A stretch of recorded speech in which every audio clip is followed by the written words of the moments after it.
traveling in Thailand about 30-day extension for your visa. If you're doing the 90-day extension because you live here permanently, not much has changed other than you might want to show up early because of how long it's taking to get seen. But for your 30-day extension, right, you can stay in Thailand for 60 days if you're traveling from the US. But to be here longer than that, which I am on this trip, it's a 90-day trip, so I had to do a 30-day extension. It took 3 times going to the immigration visa office to get the extension. And 1 was because we didn't have the right documents. 2 was because we couldn't be seen even in 6 hours. And the 3rd trip finally worked because we knew what to bring. So here's the list of things you might want to write down that you need to extend your visa. Maybe things are a little more strict right now than they have been in the past, but it's different than everybody who was there telling me what it was like in the previous attempts to do this.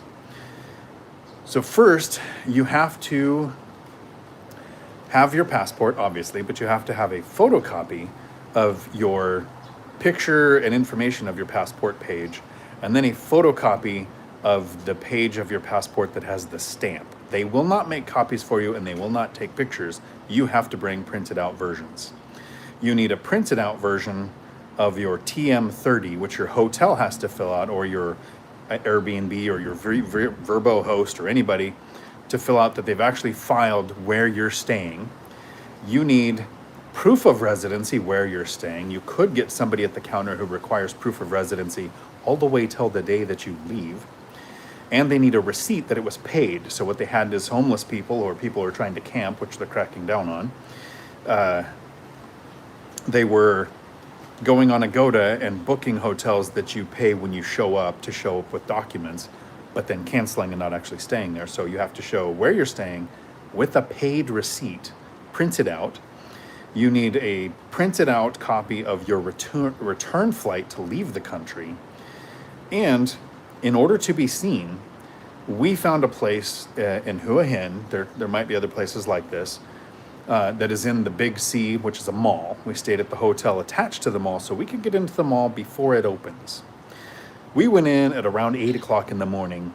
The immigration office opens at 10, and between 8 and 10, there were about 20 other people who found a way into the mall before it opened. I don't think anybody who showed up after 10 a.m. when it opened was seen that day. So get there early, get your number quick, make sure you have your documents all printed out, and good luck. It is to the point, in my opinion, where it is probably easier and less emotionally draining to fly to Singapore for a couple of days and come back and renew your stay. But we were successful. It took 3 days, not 3 full days, but 3 attempts.